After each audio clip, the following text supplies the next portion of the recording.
and he blocked my ass. Oh my god. And that's my beef with Delulu. And we're bleeping that name. My god. Brett is so shook right now. It's been 10 years since the release of The Fool, a full ass decade. Yeah. And you essentially ran away. What happened in between the time from The Fool and now? Where were you? I was everywhere. Hell yeah. It's like life doesn't cease because you were not being perceived.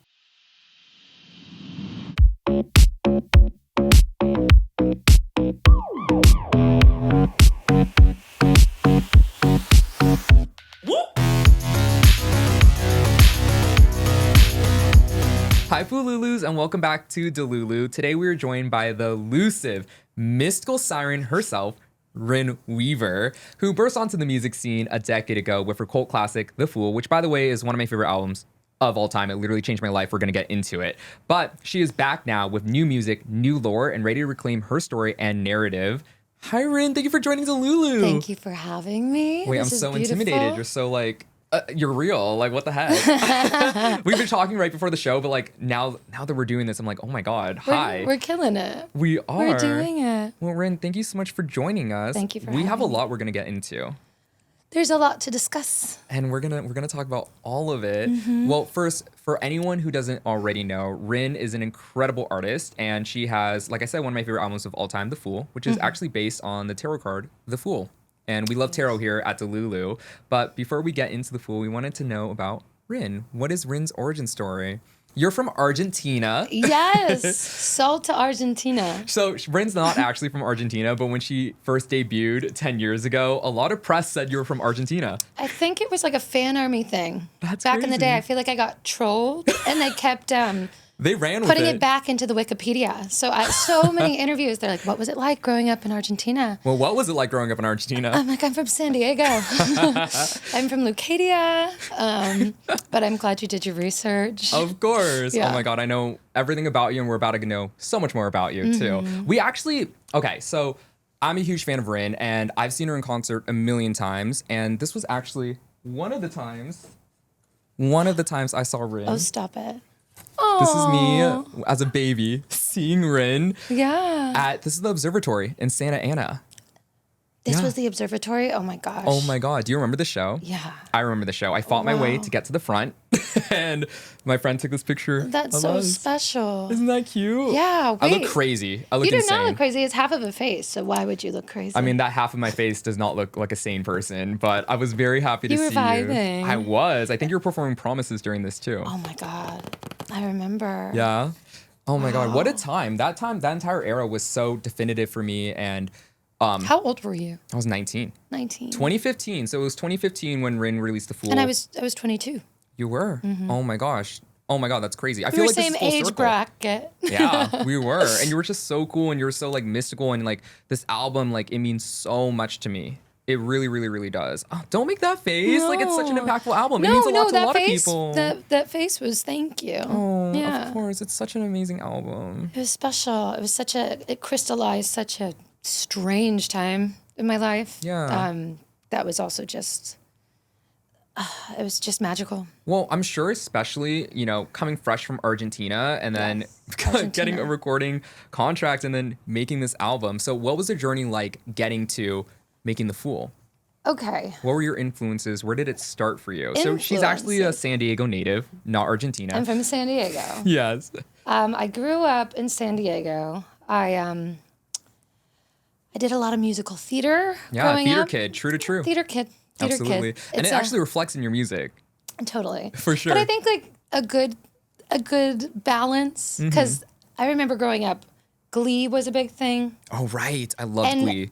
Well, I did not. I was like, oh, they're doing us dirty. Oh, they're like parodying your Yeah, it was real like life. it's a parody. Mm-hmm. But also, I mean, there are many different kinds of theater kids, and I went to college for theater. I was in a conservatory high school, and I did theater there, and I had bands, and so I was doing everything.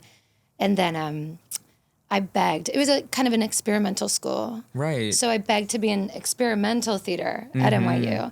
I wrote them a whole thing, and then they threw me into the classics, which was also very necessary. Yeah. So I studied Stella Adler, Shakespeare, Chekhov. So you were like actively studying theater. I was actively studying theater, not musical theater, because I like the two separate. Really? Though I love Broadway and Do you musicals. also act?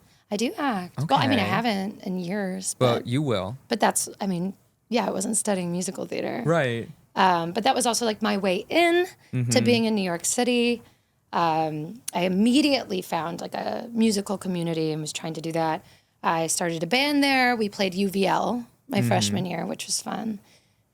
But like being in a BFA program, you just don't have a lot of time and you only get to study theater. And I have We got a bunch of other interests. many interests. And so Yeah. my band, I could never practice with them because it's just long days every day. I'm sure. And everything you're Absolutely. studying is theater based. So you want to take a class on like semiotics or philosophy or this or that. So Everything you're like has to really be. into it, like big theater nerd.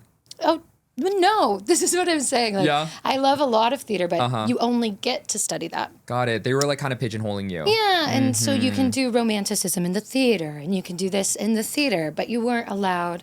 Like a Gallatin kid was able to like make their major, take whatever they wanted. So I learned what I intended to learn in 2 years and finishing my primary training, and then I left school to pursue music. That is so crazy. And I feel like it was such a whirlwind for you. Were you expecting that? Because I know you said that when you were in school, you had bands, Yes. right? And then obviously you One ended up battle as... of the bands. Twice, Of course. I'm twice, not twice, surprised twice. about that at all. But you end up being a solo artist. So you sign a record deal and then you begin working on The Fool. Yeah. Did you always have that concept for the album? Because The Fool is a concept album, y'all. It is The Fool in Search of the World. And Ryn actually poses a question at the beginning of the album, which she, not to spoil, but she does answer in the final track, New Constellations. Are you a fool to leave something that's so safe and secure, or to not settle and explore and seek out if there's more? And that was the concept of The Fool. That definitely came a little off the cuff. It wasn't something I had like planned. I think I saw a Fool tarot card. Yeah. And I just felt such a connection. And I feel like every choice musically is kind of a spell. Because like The Fool also, from the image, like falls off of a cliff. It's got a cute little doggy. That's right. And he's walking his own way. And I just felt such this relationship with the card and it being a beginner and the zero. It's the very first the card very in the first tarot card deck. in the major arcana. That's right. And then it's also about taking a leap of faith. And Leap that's of essentially what you're doing in this time of your life, too. Yeah, you're really putting yourself out there in a different way. Because I do feel I probably wanted to start in bands because that felt comfortable. Yeah. But I was making my own music. I just like showed Benny Blanco music at his birthday party. And then there was a process of them then starting a label for me. That's subsidiary, crazy. which For was you. For me.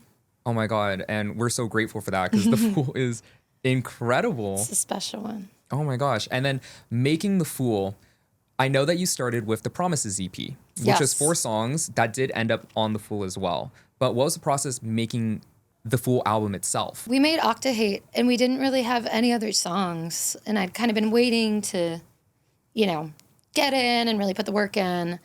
And then they're like, let's just put it on SoundCloud. And then it did what it did. So that was the Octahe only song we OG had. viral song. And I was like, oh my God. And they're like, well, now we got to go. And I was just, Oh, so you only had that song. I was horrified. Yeah. and it took off. It was the OG viral song, guys. So before TikTok was a thing, It was, what was that? SoundCloud. No. What was the viral place back then? Hype Machine. Oh, I don't even know. Hype Machine. That's crazy. was And it on just Hype took Machine. off? Yeah, basically. And Were people you tweeting expecting it. that? Like, what were you thinking when you put it out? No, I like threw up that day. I got That's like really nervous crazy. because I just felt like, oh, now I'm going to be chasing my own tail. Yeah. But then The train doesn't stop when the you train start. doesn't stop once it starts. Absolutely. And with a viral song, you're kind of like, let's go. So It's go time. we finished an EP in like a fairly short amount of time. And then back then, that was like the beginning of the rollover on like Apple Music where you could have an EP that rolled into an album. Okay, yeah. So then, Benny, big producer, busy with people, Michael on his own journey. So in the end, it was like the end of the year, we had about like 10 days in So you made The Fool in about to 10-ish finish days. the record. And of course, I had been writing and getting my head in the right space. But yeah, no, we kind of did that. And it had to be turned in before the end of the year. But then my grandfather passed Oh, right. on January 1st. So I Did the traveling made us- song come before or after? No, after. Because it was more like I wanted to give this tribute to him, And it's such a who was beautiful really song. integral in me moving to New York, even though that was like right after the financial crisis, right? There was a big moment, and my parents even were like, NYU, come on. And I was like, I got half off for my audition, like, let's do it. And they're like, you've younger brothers. What's the right decision here? And my grandfather was just like, do it. Go be in New York. You have to. So I wanted to give him that sense. He wasn't going to get to, he lived in Coachella Valley. So he didn't get to come to Coachella. And so that was like my way of honoring him. Absolutely. And that song is so foray. beautiful. And then the video as well. And like the way that you are honoring him is timeless, genuinely. And the outro of that song is so legendary. That was legit off the cuff, just writing it really fast. But we couldn't get through the song without me just like crying because it was so close. Of course. So you hear it, the whole song of definitely. But that's what makes it so much more real and vulnerable, and like it connects. Was he able to hear the album? I mean, we showed him some songs, but everything had to be, sent in and kind of done at the end of the year. But I saw him right before, I forget when I played the Masonic Lodge, but he came to that show. So he was able to experience a little bit of it. He got to see like the EP and everything. I was going to say, yeah, Promises. Yeah, so he got to see that. And then I saw him like 2 days before New Year's, and he's like, you always make me feel like a young man. And I'm like, yeah, we got that. We got that thing. I mean, that's so beautiful. Yeah. And like, honestly, like with everything you did with the traveling song and obviously The Fool, he's probably incredibly proud of you and everything you've done because he believed in you and he wanted you to go off and do that. And it was just such a brave little record. It's a brave little record. It's ambitious, and it really, really follows that concept closely of being a young woman. You said you wrote it from the perspective of the modern woman versus like, instead of music being like, I need this person, I want this person, I'm pining for this person, but it's like very self-aware of a record, and it really goes on that journey, which is what I resonate with. It's my coming of age album, essentially, which is interesting. It was mine too. That's what I'm saying, right? Like, that's crazy. Yeah. And then it came out so good in only 10 days. Did you feel rushed? Did you feel pressured? Oh, yeah. Oh, yeah. My goodness. I mean, we were kind of like locked in, and, Michael, at the time, we only had so much time to work together. So the guys would be going to sushi and being like, lock yourself in and finish the words. Well, that's how you like to write. You like to be alone when you're writing. I do like to be alone. Right. Yeah, that's something. It's just sometimes, different energy can change the way if you're trying to impress someone or when I'm just You don't want to deal with alone. no ego when you're writing. You just want to be able to write. Yeah. And when I'm writing for other people, you're in the room and you're just bouncing. What do you like? Because you're just throwing ideas at the wall, seeing you're collaborating. what they want. Yeah. And you know what? For me, I'm a little more precious. And you should be. It came out really good. It's so interesting because like in only 10 days, you had such a strong concept and it's such a cohesive story, and The Fool follows like a play. But that had been building. I mean, since my recording got pushed to end of year, I'd been processing. I kind of came up with the beginning of Runaway. There were just like a lot of things germinating. Did you know intentionally you wanted to do the intro to Runaway and also have it be the outro of Here Is Home? Yes. And it connects like that. Yes. So I kind of make little plays because It's absolutely a play. I am a little theater girl. Absolutely. At the end of the day. So Yeah. even the new one, I kind of start from understanding the movement of things and the story being told. I'd love to try. Just here's a bunch of songs I wrote, and this is an album. But as of now, Well, I mean, you're such like a the way I concept do it. artist. Yeah. You know what I mean? And like, being able to tell that story the way that you do is why a lot of people resonate with it, which is why The Fool was such a classic. a classic. A timeless record. Oh my God, it's so fucking good. I don't even want to get into it because I'm going to be here all day. This is cute. This is cute as hell. Oh, stop. No, it's seriously one of my favorite albums ever. Like, it's literally that. It's my coming of age album. I'm going to get into it. It is my coming of age album. When I was 19, I was very sheltered most of my life. And I know you mentioned that too. Yeah, I That was you were too. sheltered as well. But I was discovering new music for the first time, and I was listening to new things. And this record for me really posed a question. And to this day, I still live by this. I absolutely refuse to settle. I don't want to settle. I'm not going to settle with anything in my life, because she poses the question, what if there's more? And there is more. And you is should more. seek more, and you should keep embrace more. looking. And that's what your Absolutely. 20s are for. Yeah. And I feel like so much landed in my lap that It was was quick. all I ever wanted. Yeah. But I also needed to continue my journey. Yeah. Absolutely. So the entire process from recording the album, writing the album, making the album, you said like, you know, you did the EP first initially, and then it waterfalled into the album itself. And then the Yes. album process, you said, was about 10 days. Yeah. So going into working with a label and then marketing the album, doing the album cover, shooting everything, was that also a quick process as well? Pretty quick. It was sort of fits and starts. Like we had to do photo shoots at this time. I think there were a lot of elements that came together in the end, but a lot of it was timing. Did you feel like you were living the dream in that era? I don't know. I think I was. Tell me why. I felt like I was living the dream. I think before the album came out, I was kind of sent directly to pop radio, which I protested because it wasn't something that I thought was the right first move. Just because octahe to me, as poppy and boisterous as it was, isn't like top 10 radio, And so I felt, you know, some resistance. So I feel like my 10th show was Coachella, and that's because I was doing all this radio promo, and flying around, and so you can kind of lose the plot, and it's understanding because you're in these like little rooms with fluorescent lights and people eating their donuts and being like, anytime you're ready. 100%. And you're like, oh gosh. What we did today it's here. It's like an audition.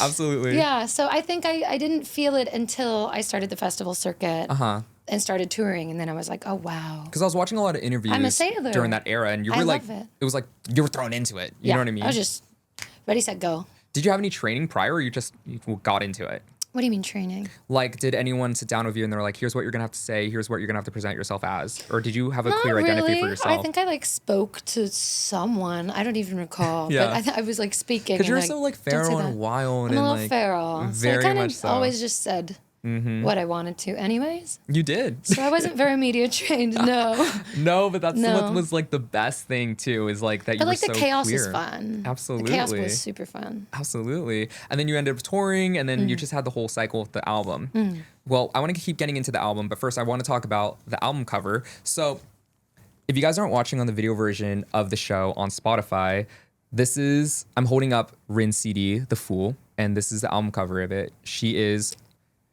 looking like I don't know, like a vixen. I don't know what's the best way I can say it. I don't know. How would you define this cover? What was it like shooting this cover? We were talking about how I kind of look like I'm mean mugging in it. I look. And like you know what? And a the back cornered is like little animal. You're vulnerable. You're and naked. Then the back is very vulnerable, and I wanted to the two sides of display like what those two sides of what I was feeling at the time.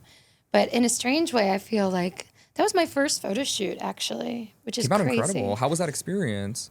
I mean, again, like so scary. I heard it wasn't a cheap. rumor it was an cheap. expensive shoot. Yeah, it wasn't cheap. Okay. So it was like, you know, there's just everything was, the stakes always felt so high. Yeah. And like my face got taped. They were like, really? This is what Gaga does. I'm like, I'm 22. You don't need to tape my face yet. But crazy. I mean, like eventually, tape my face. You're like, tape my face now. We'll do it now. Well, but yeah, no, I think it was a whirlwind and it was scary. And it was also just, so magical. It came out really, really good. And I feel like it reflects the album exactly that. Like you're coming off intimidating, strong. You look like a true Leo, which you are a Leo through and through. Leo. Absolutely. Gang, gang. Exactly. And you said this was an expensive album cover. The budget was big for it. Yeah. That's crazy. Did you have that vision and concept of what you wanted the cover to look like when going into it, though? Sort of. I mean, again, some things felt like they just had to come together. New stylist. Matt Williams, who is Gaga's creative director, shot it. Yeah. And as I said, it was like my first real photo shoot. So I was shy. I was scared. I requested the ruffian collar. We tried a couple other things. The poster insert. Oh, you don't have to pull it out. But that's me. I was kind of thinking like that Thin Lizzy cover. I really liked the lean back, the kind of psychedelic Harlequin energy of it. So we tried a couple things. And this just felt the most... Like what you wanted to represent the cover as? Profound, yeah. I also... This is the inside of the cover. There's that. Oh, this time, what a time. That's on my gold record. Oh. I ended up using that image for Pierre. Oh, did you? Oh my God, slay. That's right. Slay. Okay, so it was your idea for the ruffian collar. Yes. Well, how would you feel about us recreating that cover 10 years later? No. You have a ruffian collar? Oh, stop it. Actually, with this, okay. Let's recreate it. Okay, let's see how it looks. Wait, I'm though. gonna Let's do see it how with you. looks. Oh, no. Yeah. Oh my gosh. Oh my gosh. We are recreating the Fool cover art right now. Brett, I'm a fool for you. Ooh. Ooh, welcome to the Fool. Oh my goodness. This now looks it is. good. Now it is the Yeah. the cover. Absolutely. There you Okay, go. How scared can I look? Oh, are you scared on the cover? A little. Okay, I'm Right? scared right now. I can't do it.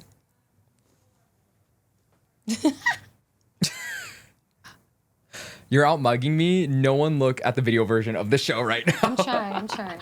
You were out mugging me.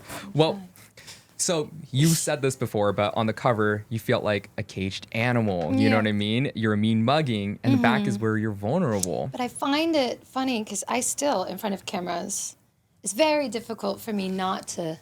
Really? It's To just do a a mean natural. mug. Do you feel like It's it's a just- defense mechanism? Maybe, but And it's you're also protecting just yourself. me being extra. Absolutely. You're loving, a Leo. Loving a pose. Oh, you're a Leo for Loving sure. Yeah. You're giving everything right now. Okay, Give everyone it. turn back Give on it, the give video it, version of give the it. show. You're giving everything.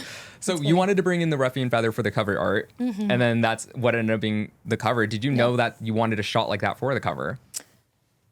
I think so. Yeah. Wait, can I ask how expensive the shoot I don't want was? to go there. It just kept going It was up and up. expensive? Well, it's also a major label. It was. thing. That's so right. It was not something I didn't understand. Major label vibes versus doing things independent. Right. So they were just throwing money at the project. I mean, you know, Yes.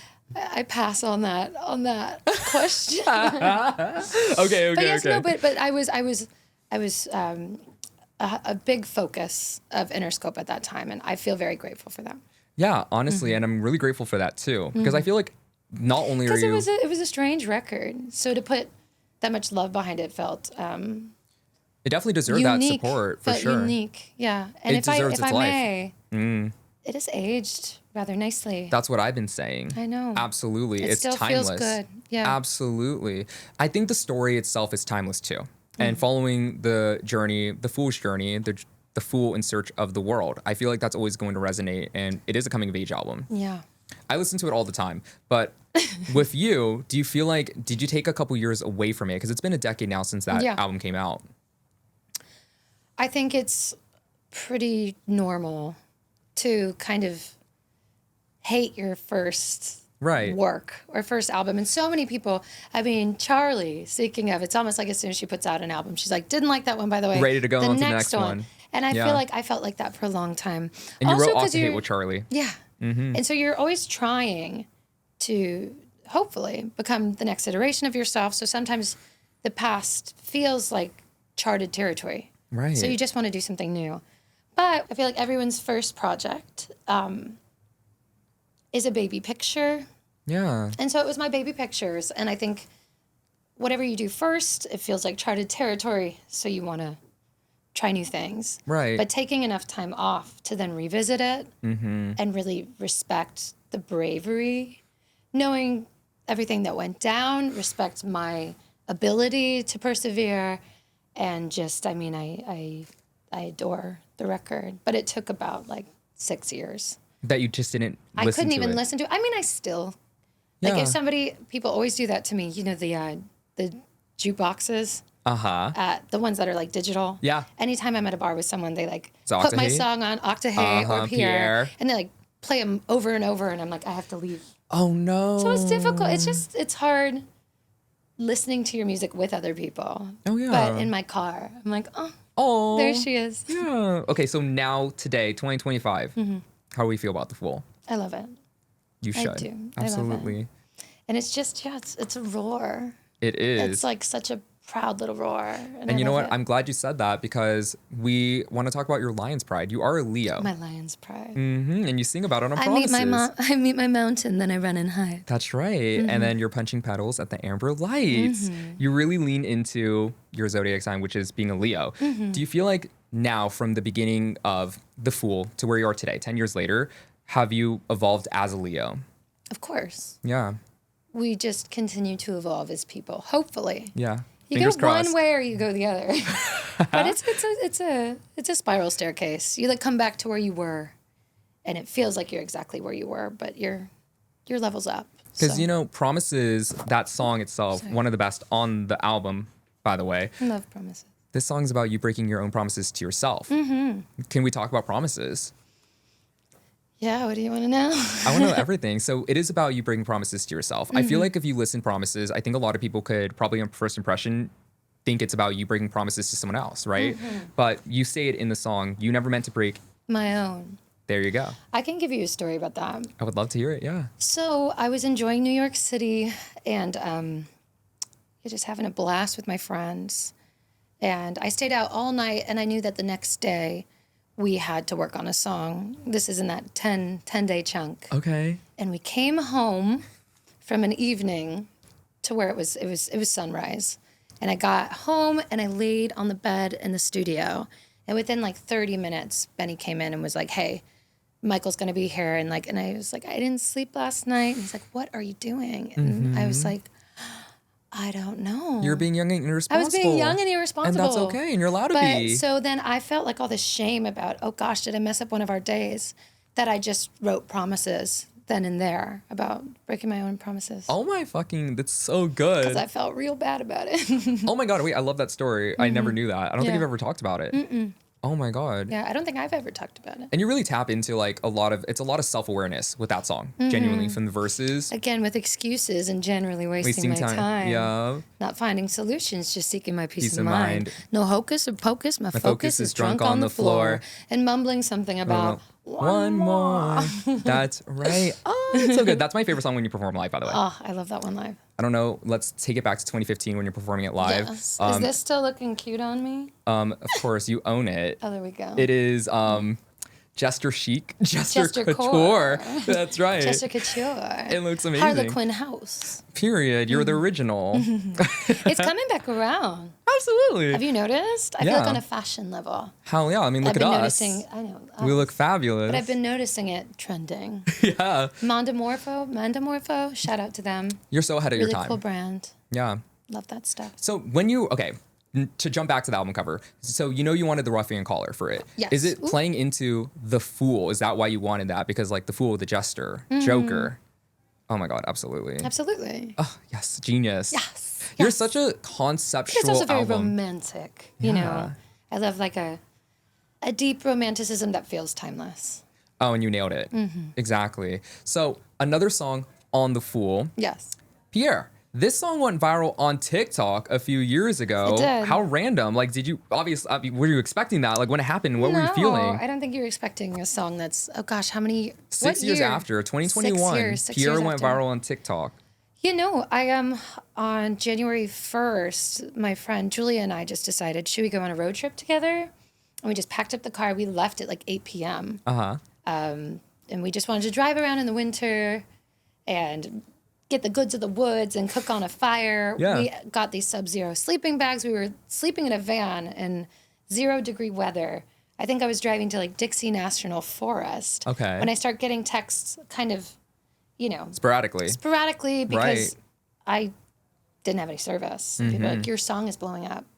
And you know what's funny? You're I not had even active on TikTok. No. And I had no context. I'm like, what are they talking about? And I think Jamie called me.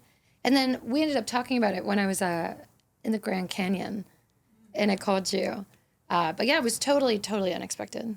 And it kind of gave the Fool another resurgence too. And in I life. still didn't do a TikTok because I was nervous. Oh my God. Well, we're about to get on TikTok now. Oh, I know. We're going to be doing it. So you're welcome on TikTok. They missed you. There were so many fan theories going around about Pierre. I just watched one last night where they were like, guys, you got the song wrong. She's not singing about another person. She's singing about Pierre. What do we think about Pierre that? himself thought that.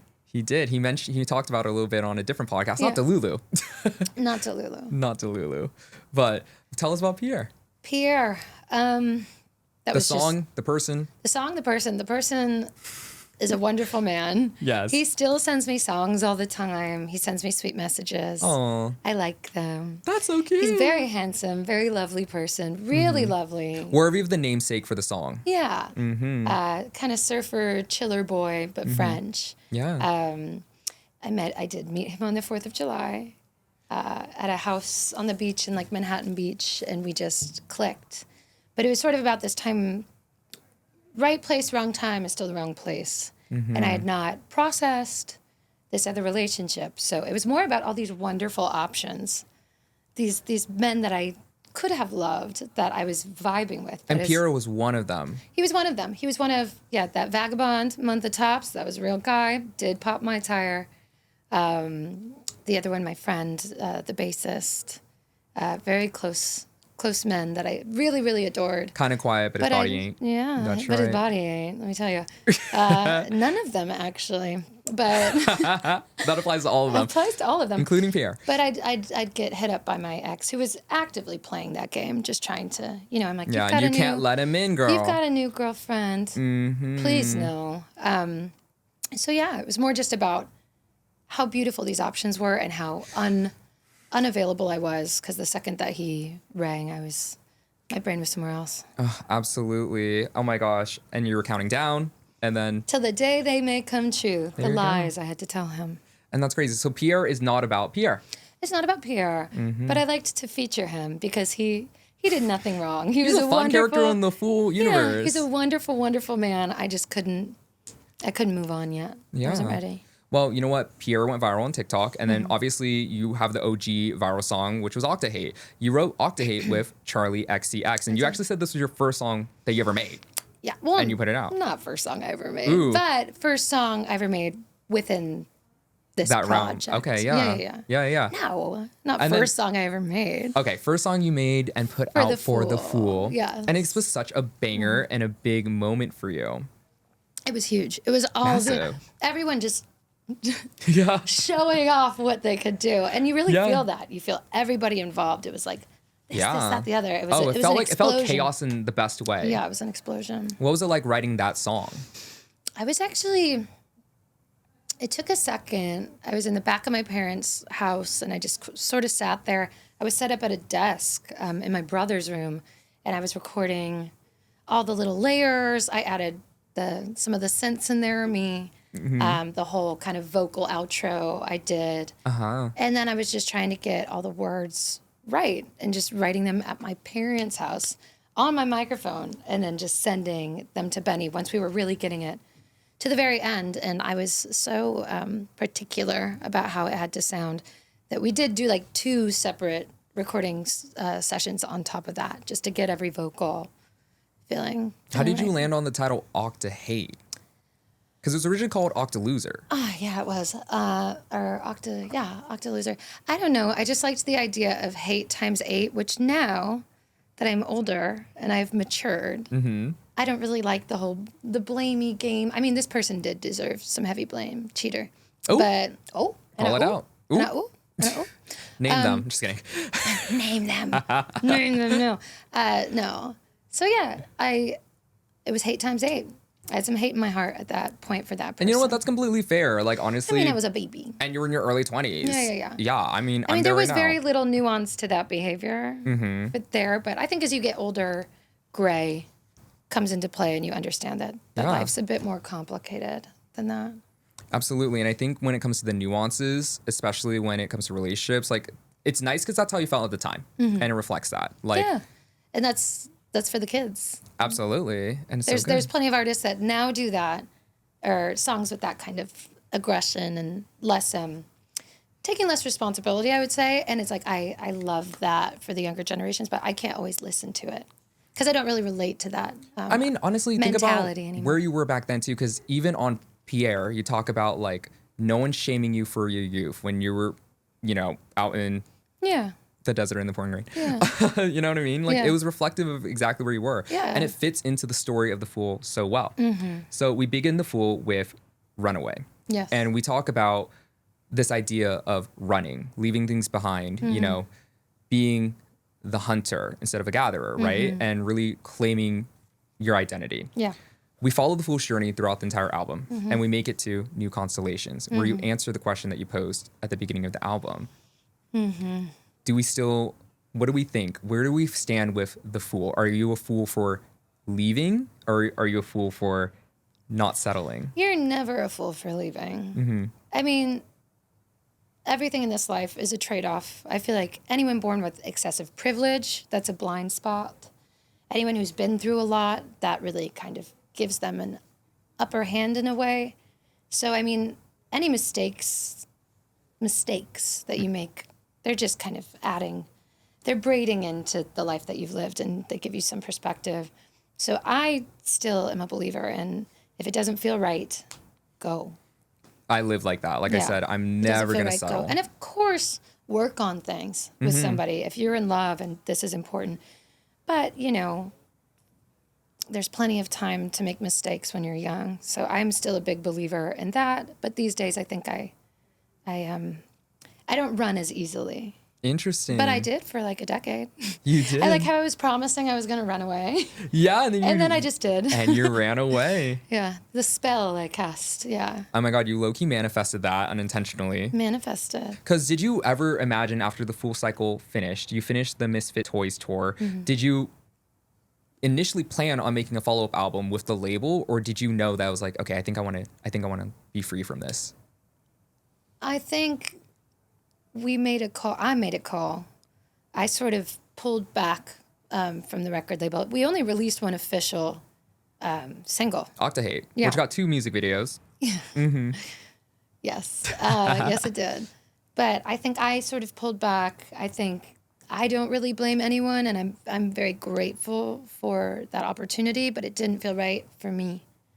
And so I think I knew that whatever my next record was going to be would not be. You had an inkling, and it was just about untying those binds at that point. Yeah. Well, I want to tap on The Fool, the title track, before we move on to what's coming next. So what does it mean to be a fool for you? A fool for you? Yeah. What do you mean? So the What does song... it mean to be a fool for me? What does it mean when you're singing it and you're saying, I'm a fool for you? What did that mean for you, especially when you were writing the song? Where were you? Oh, God. I think I was in what seemed to be a very, very healthy relationship for me at the time. I hadn't had that experience yet where someone was really doting in a lover and really kind to me in that specific way. I think I did some more chasing. And I do believe often you love the way you were most recently loved. Okay, yeah. And so I had this kind of toxic thing before. And I was with someone who really, really loved me and believed in me. And I realized that, like, I wasn't necessarily ready for that. Like, if I let you down, if I mess up, I'm a fool for you. Like, Absolutely. I'm your fool, you know? Yeah. That's the, like, I can feel the rogue inside my veins, the wave to crash this castle we made of sand. That's right. Oh, I hope it doesn't show. It's like, this could be wonderful for me, but I don't know if I'm ready for this level of commitment. And that was the journey that you're on. As a child, as Absolutely. a 22-year-old. You know, before you performed that song on your tours, you would say that you said this song is about being a fuck up and messing up. Is that what he said? Yeah. That is what you said. I Because I, mean, it remember is. being like, It to you, is. girl, me too. I get T, that. promises the fool. Yeah. Some self-deprecation going on. Well, I think it's just like being young and having self-awareness and being able to like put it so poetically. Yeah, self-awareness has never been like my issue. It's more, you know what's happening, you know what you need to work on, and you're like, what is the next step though? Yeah. Yeah. And it's not always an easy path to follow. And it's there's difficult. no answers. There's no roadmap. There's no roadmap.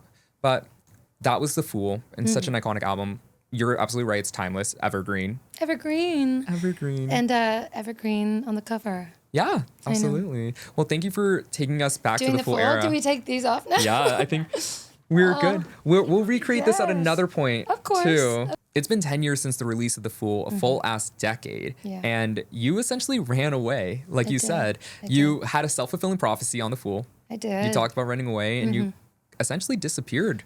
I did. You, like, stopped using social media. You weren't releasing music, and you just really hermited away. Yeah. What happened in between the time from The Fool and now? Where were you? I was everywhere. Hell yeah. It's like life doesn't cease Yeah. because you were not being perceived. Right. So Did you like not being perceived? I loved it. Really? Yeah.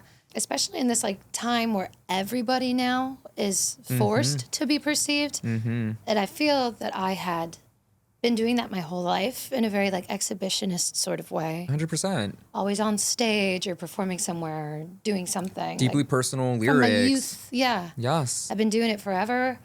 And taking a step back, I think I told everybody, like, I'm going to have a new record out in like 6 months.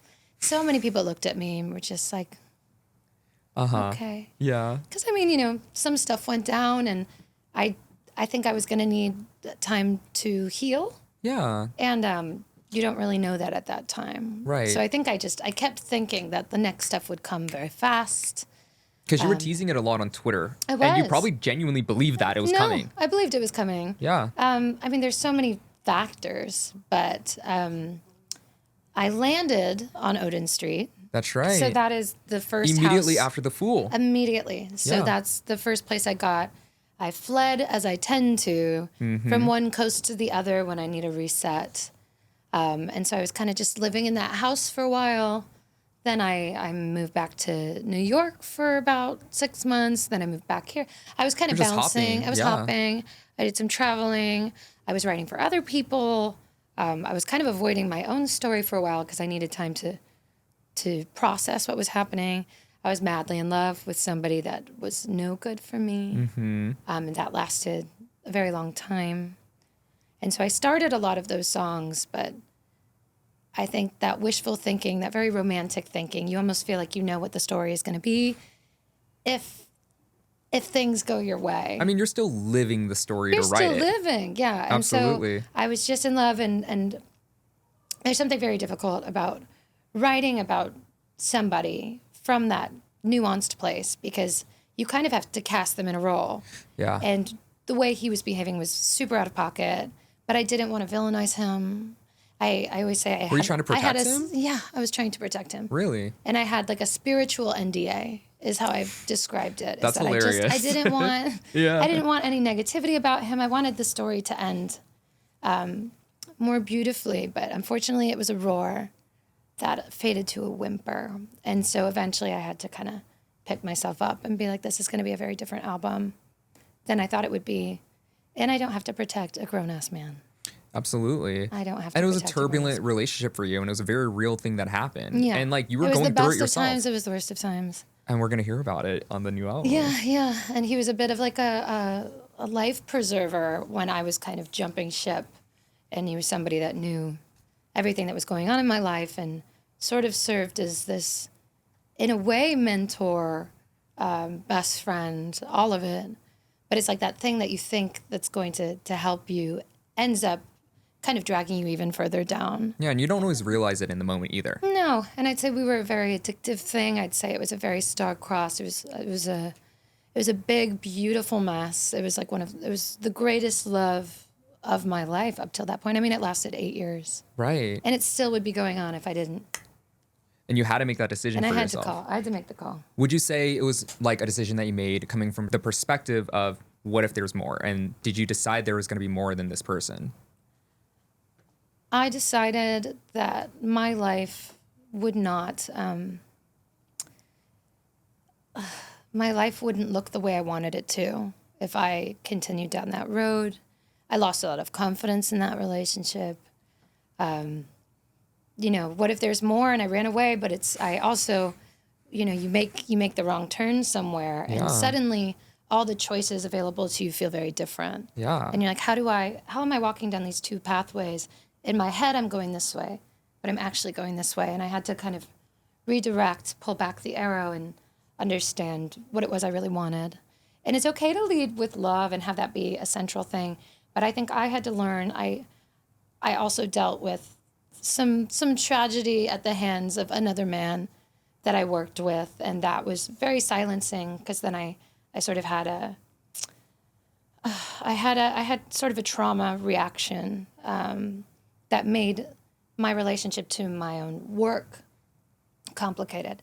Like a career trauma is very difficult because wanting to come back, but then feeling like this thing that was my therapy became this thing that felt painful. Yeah, you went through a lot and you need to heal from it because Yeah. it's also coming back to music and then having to And confront music it, addressing it in music. It's a ridiculous game. And as The industry's intelligent crazy. young women, it is interesting that we participate in one of the most exploitative career paths that there are.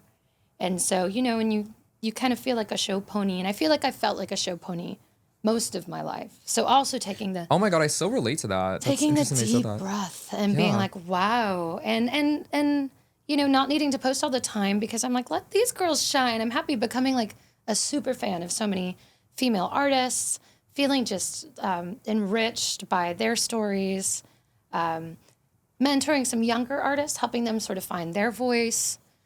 It was kind of a time of service for me, as well as a time of sort of rest and reading and learning and growing and really kind of developing my mind and my emotional intelligence. Yeah, just like acquiring wisdom, but wanting to acquire wisdom. And we all know there's sacrifice that comes with There's acquiring sacrifice. wisdom. And we're going to get into that. Yeah. So you mentioned that over the past 10 years, right? You truly did believe that you were going to put out music. Yeah. And you really did think that. And it was a time. I did over and over. I mean, there have been fits and starts. There were a couple songs we almost did a couple years ago, and I didn't feel like it was the right story. I felt like maybe it led with the not wrong intention. It's a song that still is going to exist on the album, but it felt like the wrong song to start with. It felt like shots fired, you know? Oh, and got that's it. And like you didn't not want to my come in intention. like guns a-blazing. Because to me, it's like a love song and a farewell. But to some people who have heard it, they're like, oof, those are fighting words. I'm like, the truth? And it's still going to exist. Yeah, It's just not going to be the first thing that we get from this era, which we did serve Odin Street. So after 10 years, why did you decide now is the real right time, the real start for this era? I think a decade felt significant. Yeah. I think if I didn't hit the decade mark with a new song, I think it could have been another 5 years. You just felt like it was time. It just felt like it was time, and it's been time, Yeah. you know? And I'm in a really positive space. I'm in a very, very healthy, happy relationship with somebody who's like my biggest fan, who's not in music. Finally, I learned my lesson. So yeah, it's just, I feel healthy. I feel like I've healed from a lot of it. I've been in therapy for years. It's felt like it's been the right time for a long time. So the decade felt significant. 10 years always feels significant. Absolutely. And now we end up here on Odin Street, your comeback single after a decade from being gone. You did release a demo for Reasons Not to Die. I did. But this is the comeback Which was single. kind of pulled out of me. They're like, what if? Yeah. For the 10 year, They because coaxed it for those you? were some of the people that I met when I was 18 in New York, like week one. Yeah. Being like, I'm gonna be an artist.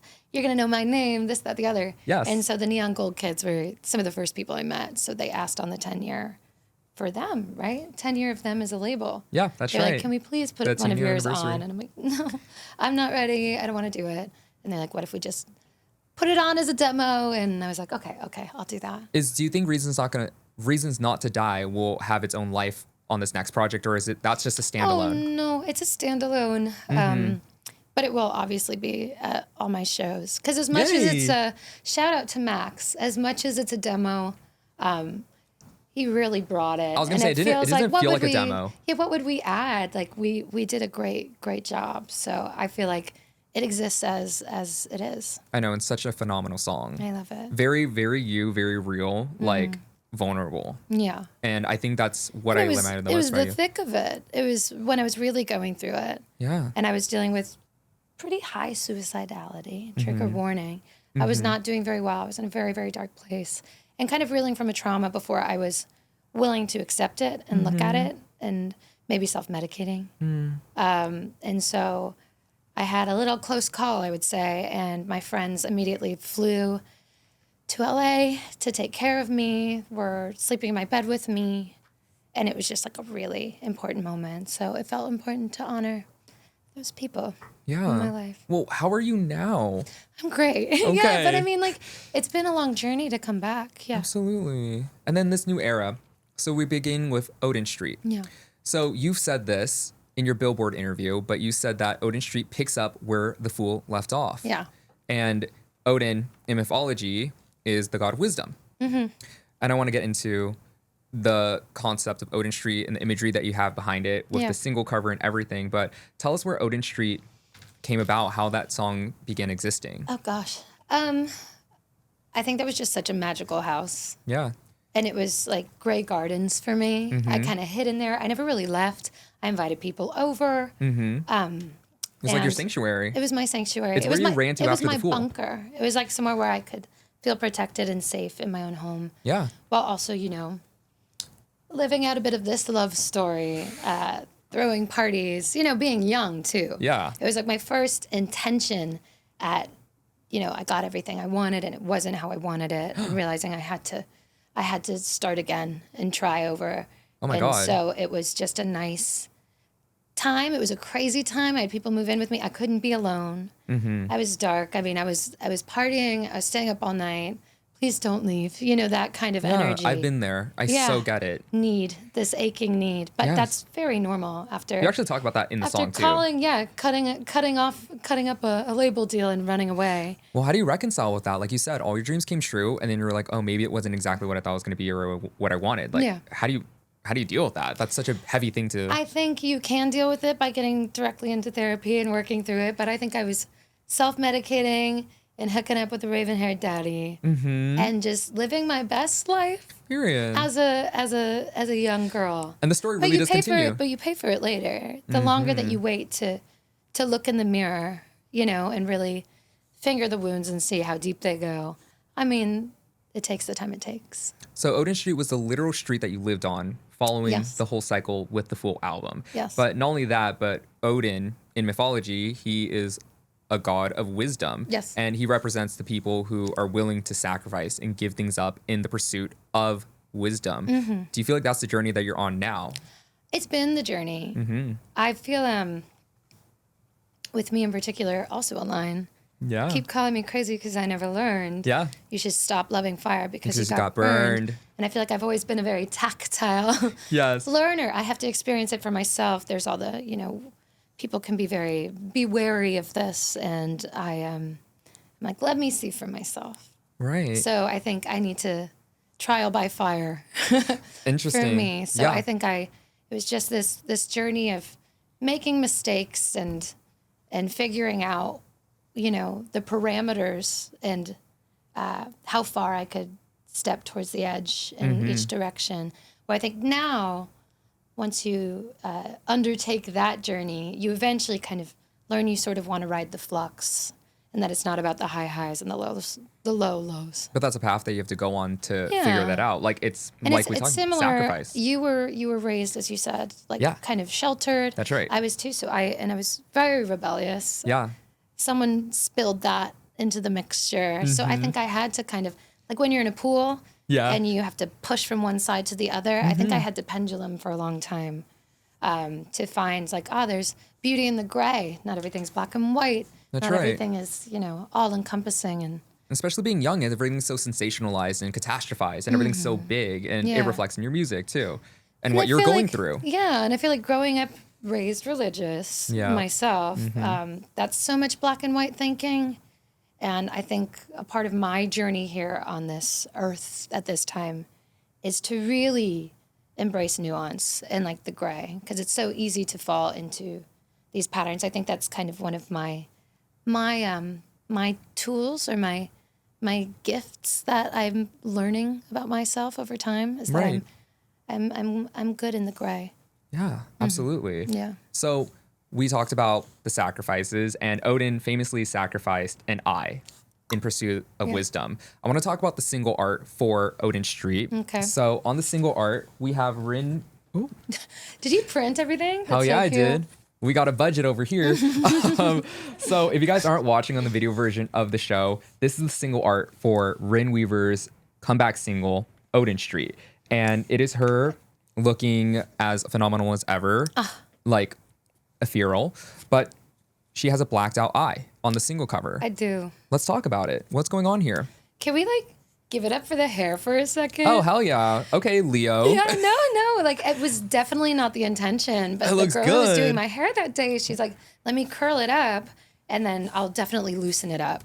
But once I had those ringlets, I was shaking my head. Oh, yeah. I was like, oh, let's give drama. And then the let's video give romance. and the visuals that you had. Let's give Delulu.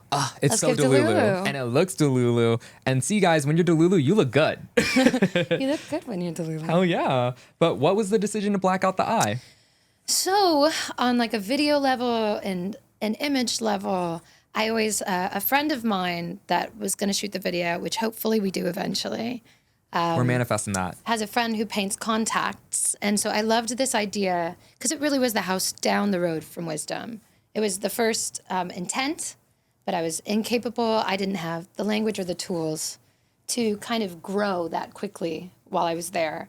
So I loved this idea of, and we'll talk about the hangman and all of that too. Oh, yeah. But I loved the idea of, I wanted it to start with this jade eye, like this pure kind of green attempt, and have it slowly kind of black veins coming in and kind of becoming this necrosis eye. That's so right. instead of really making the sacrifice to pluck the eye to see, it was like 1 foot in and out the house down the road from wisdom. It was actually that my eye was turning black. Right. Instead of actually... It's a process. Instead of just going full and jumping in, ripping out the eye, making that sacrifice. It's like you're on that path to decide if you want to sacrifice it. Yeah, I was starting to fall down the rabbit hole, I would say. Absolutely.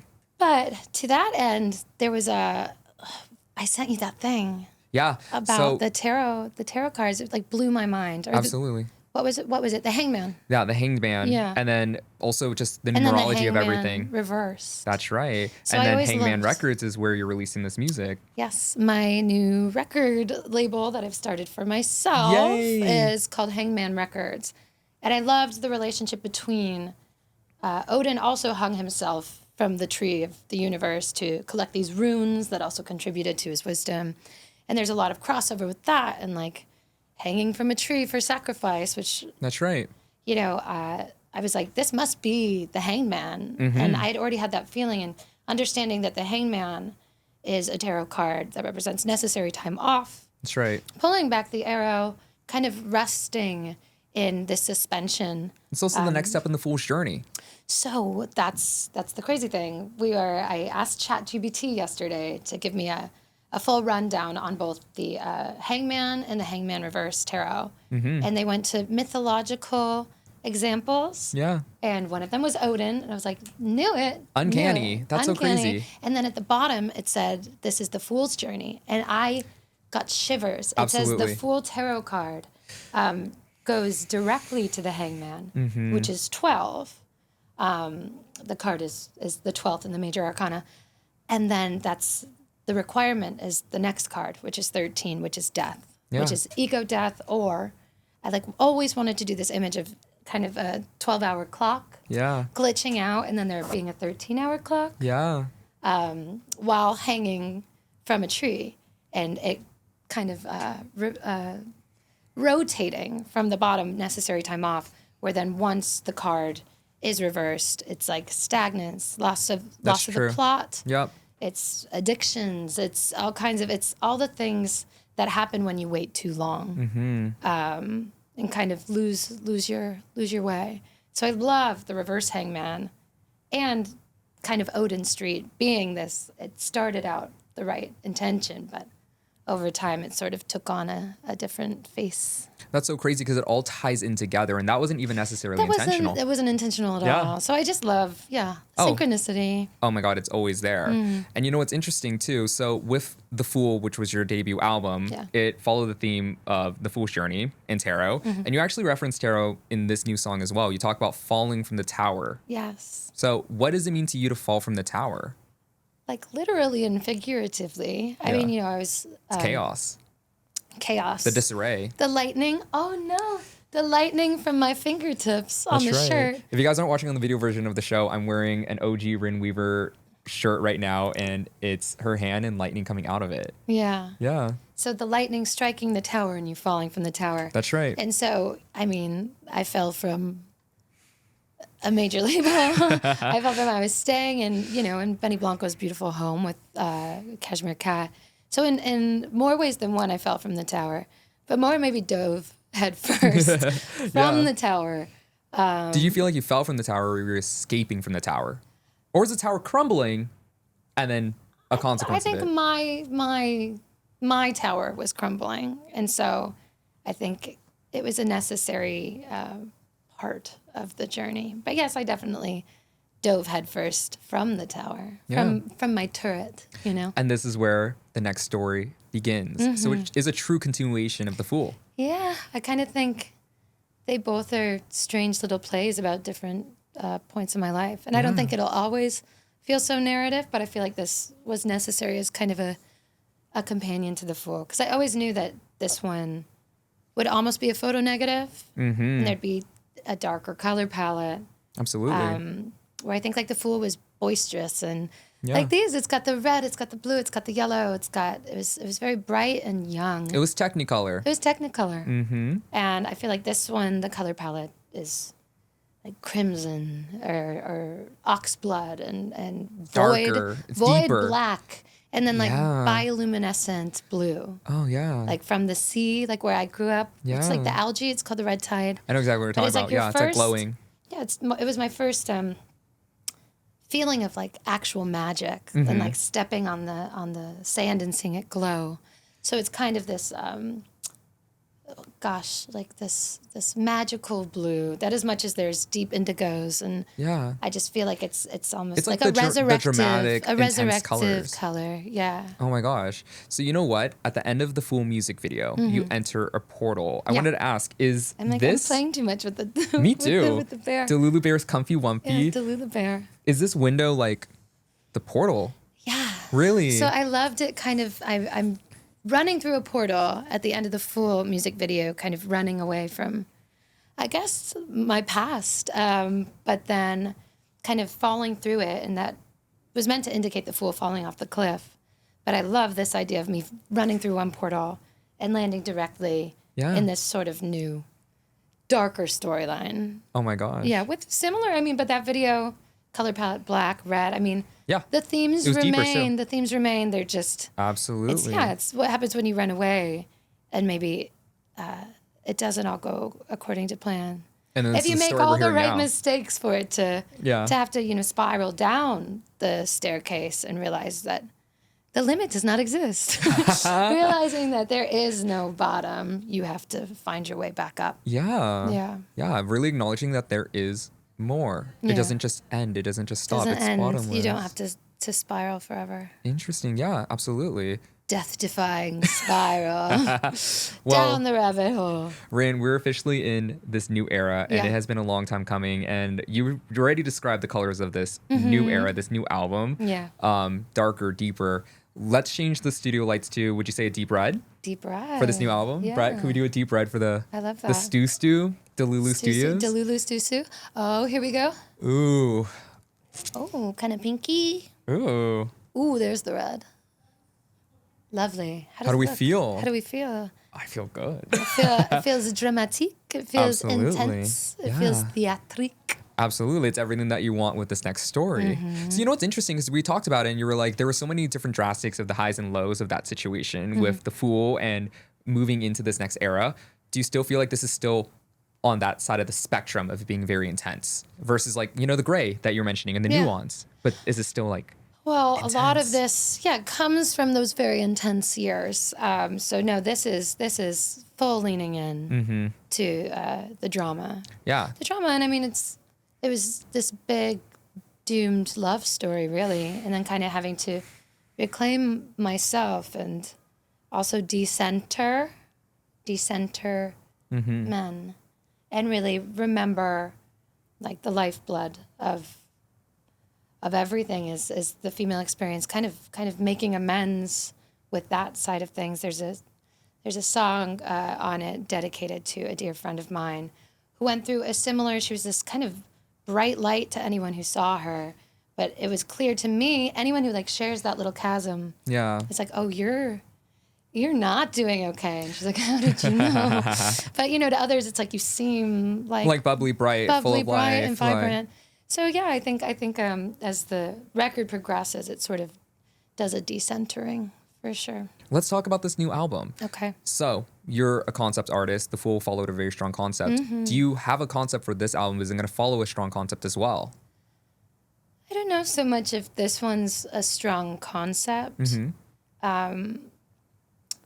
I guess it is. It's more autobiographical. It's autobiographical, Right. But also the title, which I'm not giving away yet, represents this behavior of hurting yourself to heal yourself, to get rid of the sick, and it doesn't work. It's like an archaic act. And I think this period of time in a very rock and roll sort of way, Yeah. was me kind of hurting myself to heal myself. Would you And say it was like masochism? it was masochistic, but not intentionally. Maybe because of, being raised Catholic, And also maybe you didn't know of- better. I that think you I didn't know what didn't you're know better, doing. and I think sometimes you can bet everything to lose it all. And I think in my life, I feel very lucky, but I also feel on my secret language of birthdays, my day is represented by the Wheel of Fortune. Oh yeah. And the Wheel of Fortune represents, great windfalls and then great losses. Yeah. So I think, for some people, that is sort of how things move. But yeah, did I answer that question? You did. Kind yeah. of. I think what you're trying to say is like, there's not necessarily a concept that you went in with the album, but this is about your journey and There's the just story. a lot of themes that repeated 100%. themselves. So over time, some of these songs were kind of different songs. And once I got more of the vocabulary Yeah. to work on them, and maybe my taste changed a bit, Yeah. suddenly the song became this different song. But all Yeah. of these themes have just existed in this, like this time lapse. So it all feels just very indicative of this decade of my life. Yeah. Let's talk about that. So you mentioned that with The Fool, the first album, it essentially was finished and wrapped up in 10 days. Mm-hmm. Yeah. Now, in contrast, we have an album a decade in the making. Yeah. So what's the difference between, making such a phenomenal album under the gun Mm-hmm. really quickly, and now you have a decade of experience that you're writing with? Yeah. Did any of those original songs after The Fool, are they making it onto this project too? Like as you're writing over the years? Yeah. I'd say a couple of them I've revisited. There's like one from 2016 that I'm like, gosh. And some are going on in like a deluxe. But Oh, okay. it's crazy. Some of these feelings that I was writing about at that time, it's crazy how you can stagnate within a relationship or whatever. And you're like, damn, I mean, I was predicting back then Yeah. this had to stop, you Yeah. know? But yeah, I'd say some of the songs remain almost entirely intact as they were as far as the writing. Yeah. But of course, the sounds change because It sonically tastes evolved. change. Absolutely. Yeah. And then you're making this album as if it's telling the story over the past decade. Yeah. And that's the new journey that Yeah. we're And so a lot of diving these into. are stories in the timeline. And then some of them, it's nice to be able to kind of revisit and kind of have a new perspective while reshaping the song. And we're getting another taste of this album coming Yes. out with your next single. Yeah. Can we talk about your next single? Yes, we may. Yeah, let's get into it. So what is the next single? What is it about? Okay. It's called Rorschach Baby. So like a Rorschach Rorschach Baby. test, an ink blot test, where you look at it and you kind of see not even what you want to see, but you see what you see. And then you interpret it as whatever it might be showing up as to you. Yeah. Yeah. And this actually came after an attempted break with said That situation raven-haired was it like daddy. on again, off again. Oh, I mean, it was a mess. But I tried to end it at the top of COVID before I knew it was COVID. And that's its own kind of traumatic thing because then literally I was trying to end it and then we were in shutdown. The world shut down. Yeah. I was Yeah. like, oh God. Oh Yeah. God. And you're no. reliant already. Yeah, I'm like, You stick need to your guns, safety stick and to your comfort. guns. But there was this other guy who Oh. looked basically just, I was just projecting my next, projecting my love from one to the next. Uh-huh. And we kind of had this conversation early on where he's like, I think you need time to heal. And I'm like, no. I'm feeling all this for you and I love you. And then I went to go play on the piano and started trying to write this love song to him. And I was like, he's right. I'm transferring these emotions from this space to this space. And so it was there was a minute where I was hitting some walls and some snags because Yeah. I wasn't learning the lesson I needed to. And you're gonna keep But it's a very being playful taught that. song. It's a very playful song. So You were quoted as saying the song is your ADHD song for it's the girls' very days and ADHD. days. Yeah, Yeah. it's a lot. It's Yeah. a lot. Oh my Ooh, gosh. do you want some lyrics? Yes, spill. Spill. Give us some exclusive Lulu. Okay. The rush of it, trick of the mind, thrill of a want need I cannot define. Pendulum swing, new north, shift course. I can alchemize, crop the edge, spangle the frame. So hot for teacher, but we are the same. Scream the void screams right back. Hear the lax feedback. The catch, release, the casualties while running to and from where I'd begun. And if the key's inside of me, then go ahead, come find it with that piece tucked in your waistband. Oh, you said to me that you could be just anyone. I saw you as the sun, while granting all my gravity. It's not your fault I made you an art just to hide from me. You're like a Rorschach, baby. I see what I want to see. I'm still a lost god maker in search of the missing piece. But you're a feedback loop of a truth hard to undo. Rorschach, baby, I see what I want to. Oh my God. Yeah. That was like fucking, Yeah. I feel like, Slam poetry, right? I literally feel like it was slam poetry. You just gave a monologue. There you go. Holy Monologue. shit. I feel like that was like a riddle. Because It's I was a little riddly. kind of, I was listening and following through and I was like, oh, but there's another thing coming up now. And there's another thing. Oh my God, that's incredible. Thank you for Fun that. one, of course. Are we excited for this release? Why was this decided to be the next one, do you think? You know, because there's some big, heavier ones coming down the pipeline. And I think, you know, the first song I released, it always felt like that was the important introduction because it's right where I landed. Yeah. And then Rorschach feels playful, but it's still really digging into some psychological stuff. And I want to, you know, if I'm kind of waterfalling some songs as I go, because that's sort of the way things work these days. Right. And The so music I want industry's to give changed. some of the kind of poppy fun ones early to be like, come with me down the rabbit hole. Would you say this one, would you like compare it more similarly to like something like Pierre or Octahe? I'd say this is kind of an octahe's older sister. Oh my God. Definitely. But instead of pointing the finger, it's very much The self-awareness. taking it in. Yeah. Oh my gosh. Oh my God. I can't believe you like dropped all that and you had it like, 'cause I feel like that was a lot of lyric. A lot of word. Very Ridley. Yeah. Yeah. And then this one's for sure. So this is the next one that leads into the album. Are we going to get more singles before the album comes about too? Yes. How far along are we on with the album? I mean, we're there. The problem is we're killing a lot of ideas right now Oh yeah. because it is 10 years of ideas and deciding, you know, Where the story fits. which stay, which to go, and you know, is this really giving what I want? Because I mean, we have just as many beautiful, bright ideas as the ones that are really dark. So finding the balance that really feels like this is. Delulu? But we're moving on along. I'm renting me a tutor that's well beyond my budget currently. Yeah. And we're finishing Full up some circle. songs. Yeah, full circle. Finishing up some songs at this house.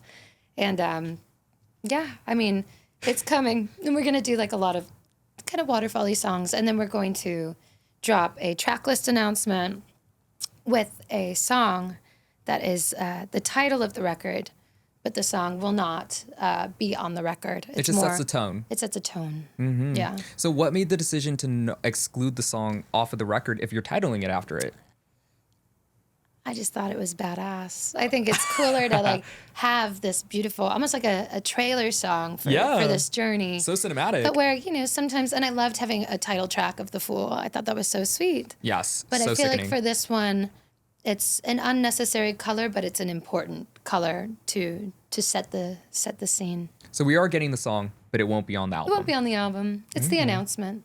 So I have to ask because my friend Cisco has been obsessing, Bestie Cisco. Bestie. He wants to know if Devil's Advocate will ever have a life. You played on a Periscope maybe a decade ago, and he's been talking about it nonstop for the past 10 years. I love Devil's Advocate. I feel like Devil's Advocate could actually exist maybe after this record. Interesting, I would yeah. want to like play with it. I don't even know if I still have the track. I think I messaged somebody about it a while ago, asking if they had it. So I have to find the track and Let's then start there. revisit it. But I mean, gosh, that's a good one. That's one of the only cutting room floor songs I have from The Fool. Because we That really was- just finished. Yeah. And I think that's the cutting room floor song, just because, but not because it wasn't really cool. Yeah. We just didn't really get to it. So still a chance for a life for Devil's Advocate. Still a chance, or maybe I put it out as a demo at some point. Oh my God, we would all appreciate and That'd love be it. cute, You yeah. have so much music that you've been sitting on, so we're welcoming anything. Sitting on. Not for long. Just gestating Of course. a 10-year child. Of course. Get it out.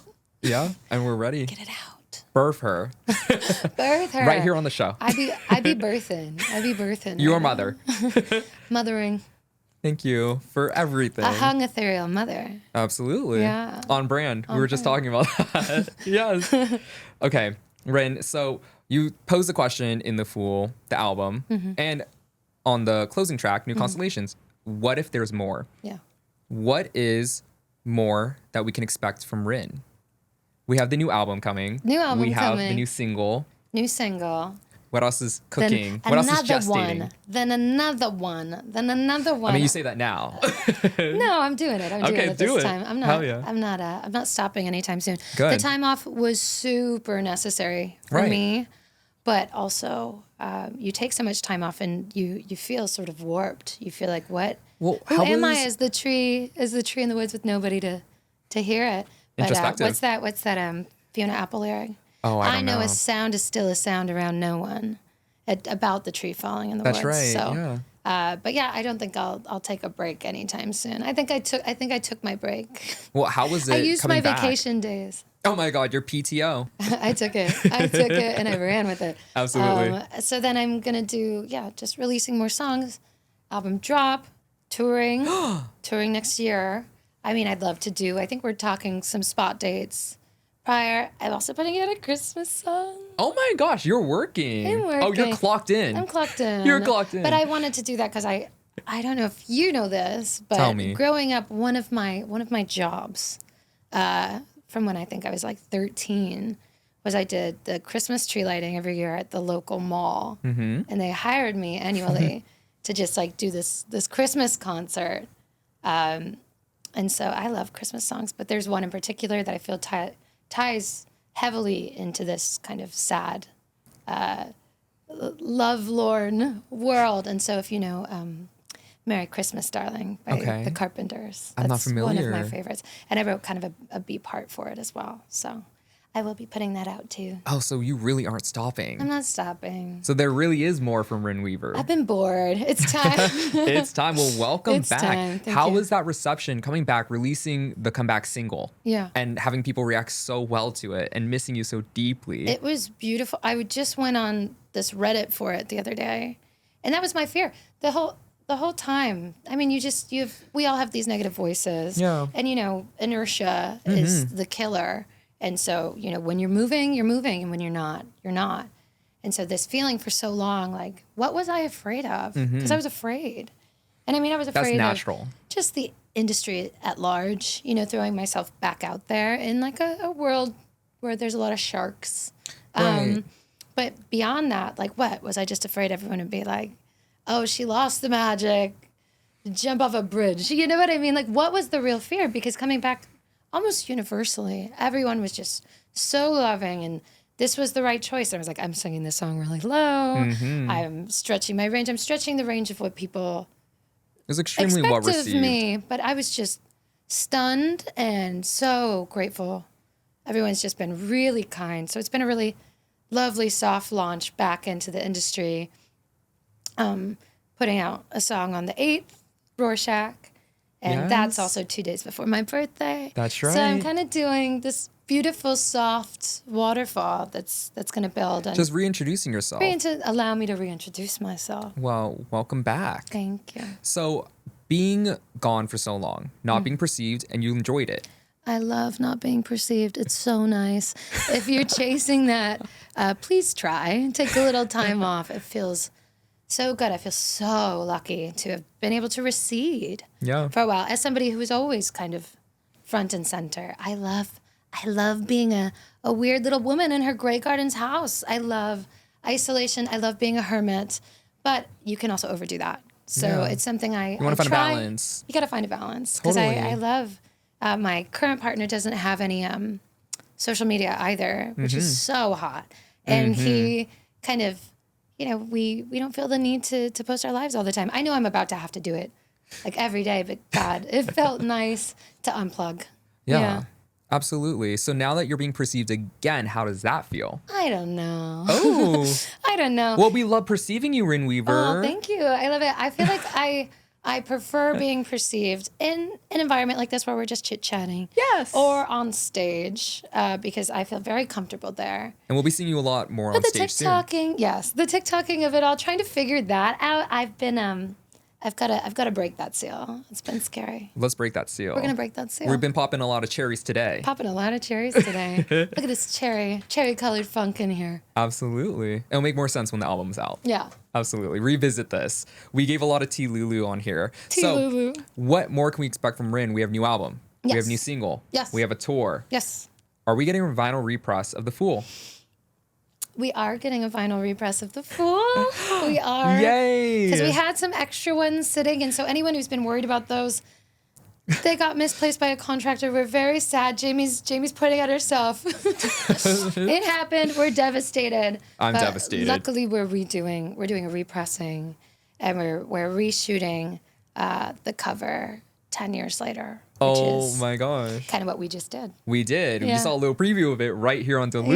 Yeah. So just from an older perspective, and it's funny, I thought those songs were very dark at the time as a young person. But now you're reflecting, you think Looking it's back, bright. it's very bright. So I love the idea of maybe like a clear pressing, like the zero card, like just so fresh Absolutely. and new, but then having the cover reflect sort of where I am looking back at it.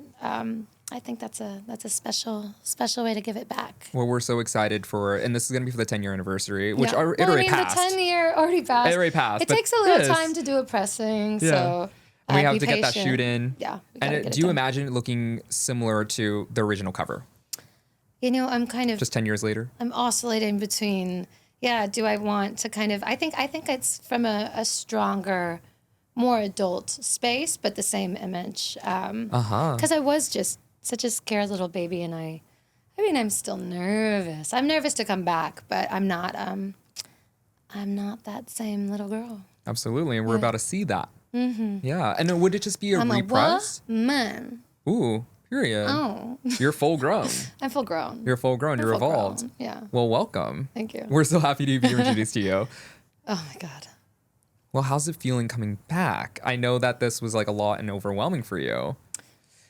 Overwhelming, but also overwhelming love. Absolutely. You know, understanding. The fans have reacted so positively. so positively, it's insane. Oh, we've been missing you and craving you, And that's like kept me going for so long because just you've knowing had that such there's a connection love there. with your fans too. I remember a decade ago, like you would bring them on the tour bus, and then you would hang out with them, and you would really. Oh yeah, I'd bring him on the tour bus. You were living a rock star life, girl. I was living a rock star life at the time. Absolutely. Also, shout out to Mariana. I think your friend. She also is a bestie.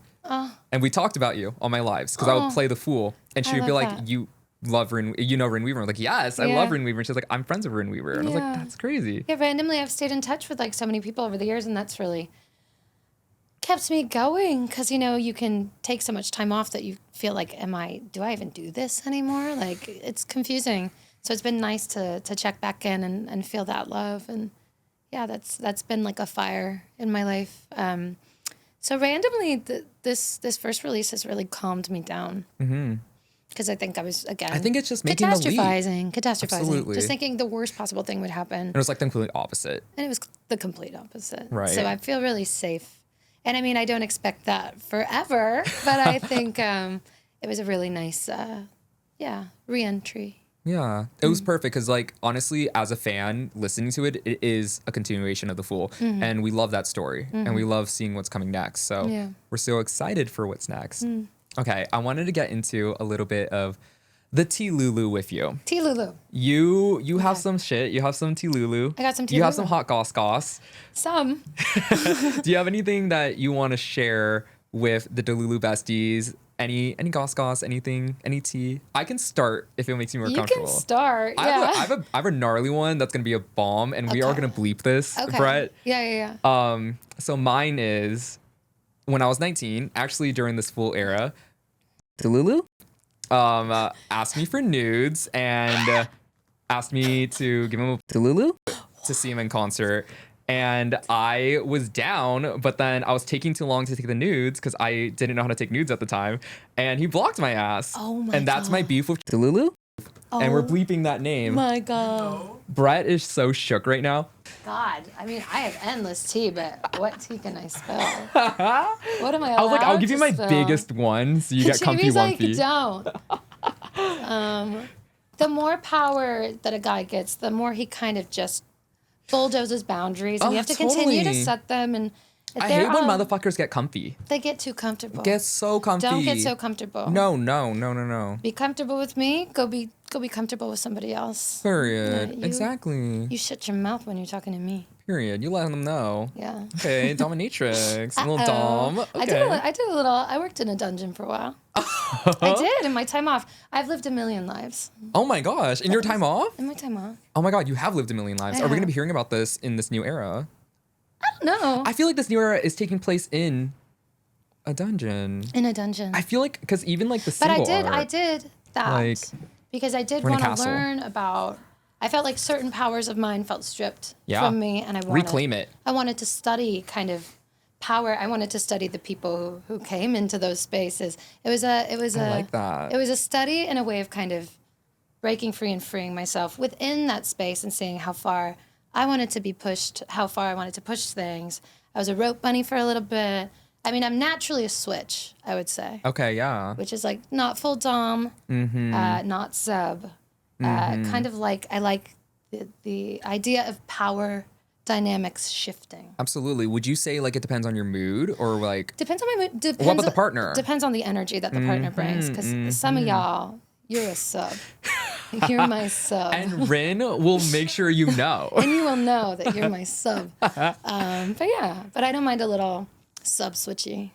Yeah, I love that. So there's some tea-lulu. Thank you for that tea-lulu. Yeah, that's the tea-lulu. I don't know if we need to focus on messy daddies, but yes, some of y'all are subs and you need to accept that. Stop trying to be in charge. I mean, why are they combating it? I think that's the question. I think, well, there's a myriad of reasons from, I would say, kind of alt-right pipelines to manosphere. People get, I blame social media. Some Yeah. guys really think that they need to be dom daddy, when in reality, you might just enjoy being sub. And you know what? They're going to learn about that as you become active on TikTok. As I get back. Yes. As I just As you start tweet, dominating your tweet and space. delete, as I tweet and delete. As you do. Yeah. As you do. They be gone in the wind. Yeah. Okay, well, thank you for that, Delulu. Tea-lulu. Okay, well, I ask every guest that comes on Delulu, what is your most delusional take? What's your most Delulu take? Could be silly, controversial, serious. Yeah, I was thinking about this.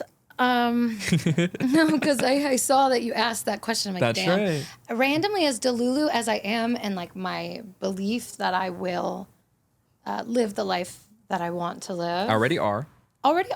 But I'm just saying I've never doubted that I'd get the things that I want. Oh, good. And That's all manifestation, too. Yeah, it's manifestation. That's that lightning. snap of the fingers. If I snap my fingers just the right way on the right day, everything I've ever wanted comes to me. Would you say you're good at manifesting? I am. Like, I did do a little spell with my best friend in college and my other best friend, like, and manifested that I wouldn't go back to Coachella until I played next. And then I played the next year. And then you did. When I was leaving school, I was like, that this would all kind of happen very freely and land in my lap. Yeah. And it did. Oh my so God. I feel like I'm very good at kind of plucking things from the universe. The universe, sort of. Making it reality. Yeah, if I'm in a good headspace. Otherwise, I feel like I can almost bring the storms. I can manifest it all. Yeah, the chaos. You manifested running away. Yeah, Yep. I manifested running away. Yeah. But yeah, I think my more Delulu take, but it's not even Delulu. Maybe it's gray Okay. or centrist in its own way. Yeah. I think we need to stop holding people accountable or making decisions about people based on their takes or one night. You meet somebody on their worst night and you're going to think they're the worst person in the world. I know so many people in my life that don't grant grace, even though I feel I've granted them grace. And then I see the way that they don't grant grace elsewhere. It's like, sure, there are some very dark-sided individuals, and you can often just feel that energy right in the room. You're like, black magic, that has nothing to do with me. But a lot of people just make mistakes. Yeah. And I feel like people could need to use be judgments too. kinder to people. That like is not now a we live Delulu take. but we live in this world of the cancellation. That's Some true. people deserve, but it's not a Delulu take. It's more just like, hey, you guys, everybody, I agree, Lulu, we're with all you. these We should give flawed people more grace, I individuals. think. There's no grace in this world. And there is a lot of gray I mean, area. I think we need to give less grace to like CEOs and men in power who then get to come back. And it's like there is no cancellation in that specific world, but everywhere else. Yeah. More Be grace, a little nicer more to grace, each other. Be nicer.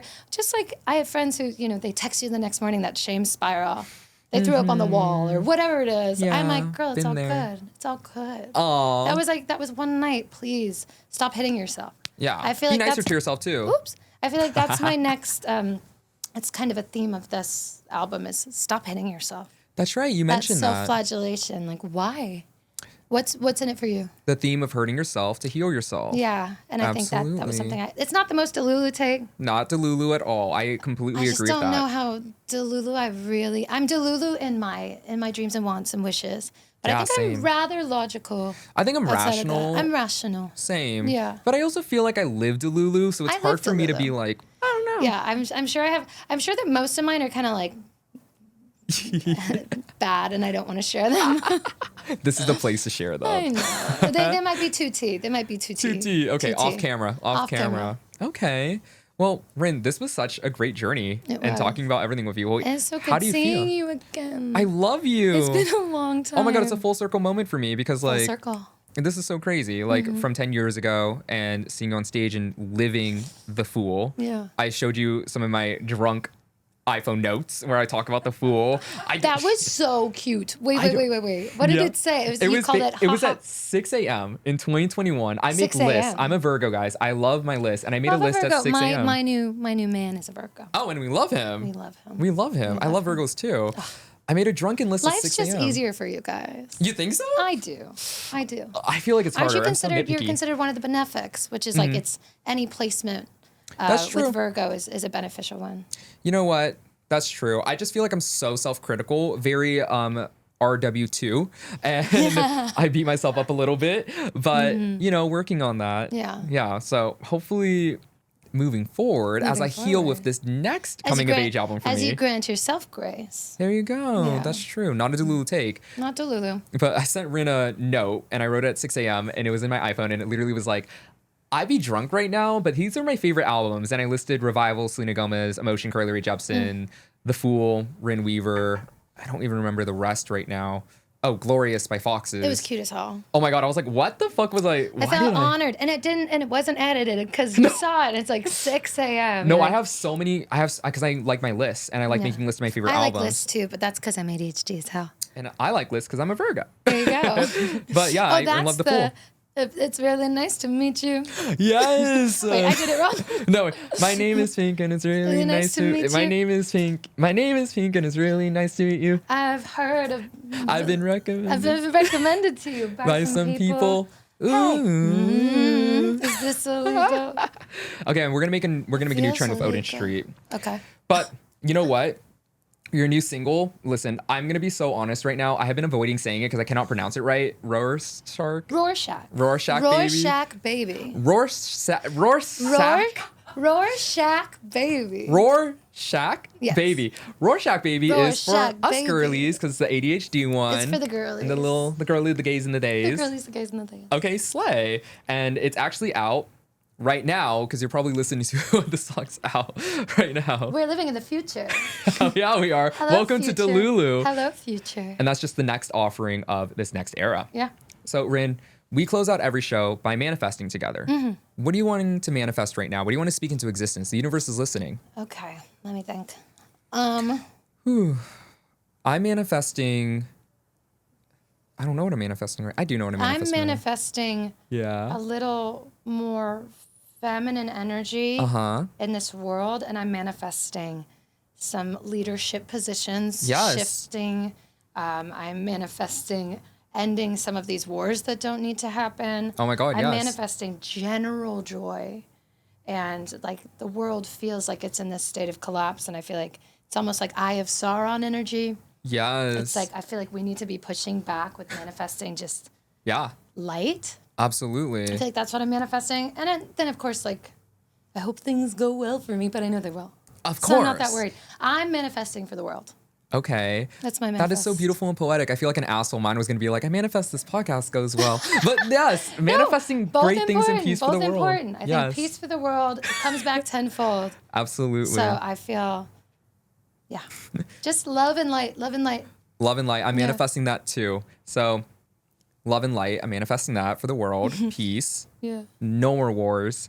more Podcast doing well. And of course, everything's already going well for you. So we don't even need to manifest it. But you know, I'll throw in a little claim. I manifest that claim. Claim. I manifest that I get a hold on TikTok. Oh. And I learn how to do it. You're in the right place, girl. We'll get into it. I've been scared. No, it's gonna be good. It's Yeah. gonna help you like reintegrate and really be perceived in the way you want to be perceived. Totally. Hell yeah. I just haven't been able to do it. No, but we're gonna do it But now. I can. I've just been avoidant. We're popping cherries Who, today. me? Avoidant? You running away? Me no. running away? No, Never no that. way, no way. Never that. Oh. Claiming all of that, manifesting all that too. Well, thank you so much for being on the show, Ryn. Thank you for having This was me. such a fucking incredible joy, especially with you being gone for so long and you being such a pivotal artist in my life and my personal journey and even where I am today. I was just on another show and I was actually talking about like music that was inspiring me and where I started like coming into my own because I used to be really shy. But I always knew I wanted to perform and I feel like The Fool really gave me more confidence to really accept things. And also, like I said, not settling. That's a big theme in my life. I don't want to settle on anything. It always has to be the best. Or if there's more, I'm going to keep seeking out more. Yeah. And that's because of The Fool album and that's because of you. So you impacted me so much. And I It means a know lot. all of your fans who are watching this right now too, like you've impacted them so much. I'm very thankful that I was able to make something affecting. That's the only goal. Well, thank you. Yeah. Yeah. Wow. Thank you for having You're me. so fucking loved. You're so fucking loved. Thank you. Well, thank you to all the Delulu besties for watching this episode of Delulu. This was your healthy dose of Delulu, so now you can go live your true Lulu. True Ryn, Lulu. where can we find you? Oh. At Ryn Weaver, RYANWEAVER, across all platforms. R-Y-A-N. Oh my God, that's me. That's you. RYN. Oh my God, I'm so sorry. I'm so used to that. At R-Y-N. Yes. _ W-E-A-V-E-R. Is it underscore? On Instagram, someone like stole it a while ago and You're was like, kidding. if you want it, pay me. And I'm like, I'll keep the underscore. Thank you. That's crazy. Okay, at Ryn Weaver, Ryn _ Weaver across all platforms. Yeah. And then obviously look her up on wherever you stream your music. Please listen to The Fool. Besties, if you love this show, you love tarot, you love everything that I'm about, this is what this album is. So please stream The Fool and listen to Pierre and Octahe. Yeah. And we're getting ready for the next era. We're also going to be streaming Odin Street. Yes. And Rorschach Baby. Rorschach Baby. Rorschach Baby. Hell yeah, and the next album. Well, besties, if you love this episode, please be sure to follow the show on Spotify and also hit the bell button to be notified of every new episode every Delulu Thursday. And if you rate the show 5 stars, Ryn and I will personally read you folklore before bed every night. Ooh, I'm down. Hell yeah. I'll tell some stories. Hell yeah. I'll just riddle off lyrics. I kind of would want that. Actually, can you just like go down the entire Fool just album? ASMR riddle some lyrics. Fuck yeah. Oh my God, I would pay for that. That's cute. And besties, if you want more of this podcast, please join my Past This Besties community at the top of my page, and you can contribute to hopefully next week's WWADG, What Would a Delulu Girl Do?